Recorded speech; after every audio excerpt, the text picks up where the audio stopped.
What is a default gateway? So that is the topic of this video. Now, as a demonstration on a Windows computer, let's check the network configuration. So if you open up a command prompt and then you type in ipconfig, and in the output you'll see the IP address, subnet mask, and the default gateway that's been assigned to this computer. So you might be asking yourself, well, what is a default gateway? And simply put, a default gateway is a device that forwards data from one network to another, and the majority of the time this is going to be a router. So for example, here we have a local area network. So here is the router, switch, and the computers. And on the other side of the router we have the internet, which is another network. So in order for these computers to access another network, such as a web page out on the internet, the data has to exit its own local network by going through the default gateway, which is the router. And then the router will forward the data to the internet.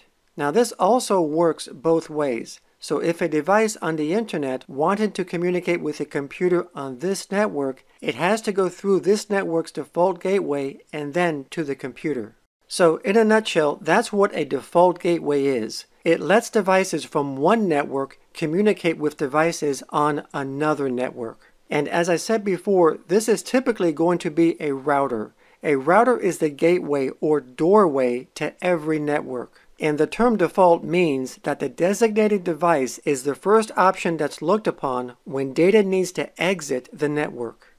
Now if these computers here wanted to communicate with each other, they can just talk directly to each other through the switch. And this is because all these computers are on the same network. Their data doesn't have to exit the network and go through the default gateway. So this brings us to our next question. And that is, if these computers wanted to communicate with another computer, how do they know whether that computer is on their own network or if it's on a different network? Because as I stated before, if this computer wants to communicate with a computer on the same network, it can just talk directly to it. But if it wants to communicate with a computer on a different network, it has to go through the default gateway. So again, how does it know? And this is where the IP address and subnet mask come in. An IP address consists of two parts. The first part is the network address, and the second part is the host address. So the way to tell which portion belongs to either the network or the host is where the subnet mask comes in. A subnet mask is a number that resembles an IP address, and it reveals how many bits in the IP address are used for the network by masking the network portion of the IP address.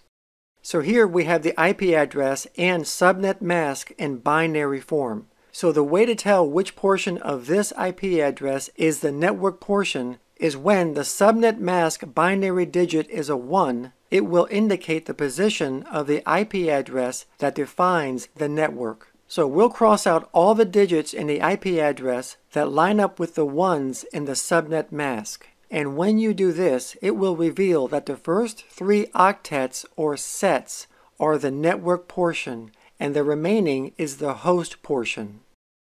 So any computer or device on a network where the first 3 numbers of the IP address are 192.168.0 means that those computers are on the same network, which means that the computers can talk directly to each other without exiting through the default gateway.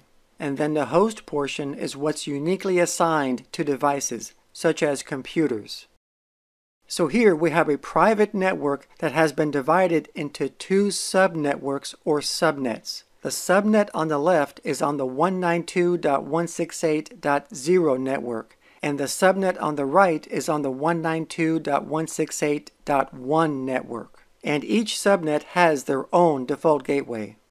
Now let's say that computer A wanted to communicate with computer B on this subnet. So computer A is going to check computer B's IP address to see if it's on the same network or not. And as you can tell, the 2 computers are on the same network because the network portion of the IP addresses, which are the first 3 octets, are the same. So computer A now knows that computer B is on the same network. So now in order for communication to take place, computer A needs computer B's MAC address. and it finds this by sending out an ARP broadcast out on the network asking computer B for its MAC address. Then once it has the MAC address, communication can finally take place.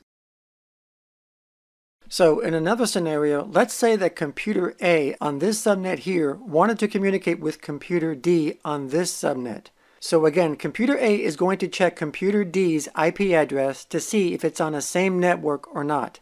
And as you can tell this time, the two computers are on different networks because the network portion of the IP addresses, which are the first 3 octets, are different. And the difference is the third number. Computer A is using a 0 and computer D is using a 1. So computer A now knows that computer D is on a different network, so it can't directly communicate with it. It has to use the default gateway. So computer A will send out an ARP broadcast, and this time it'll ask for the MAC address of the default gateway and not the computer, because computer D is on a different network and it won't receive the broadcast because ARP broadcasts cannot go past a router.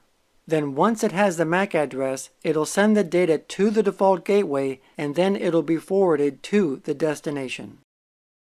So everyone, that concludes this video on default gateways. Thank you for watching. Please subscribe and I'll see you in the next video.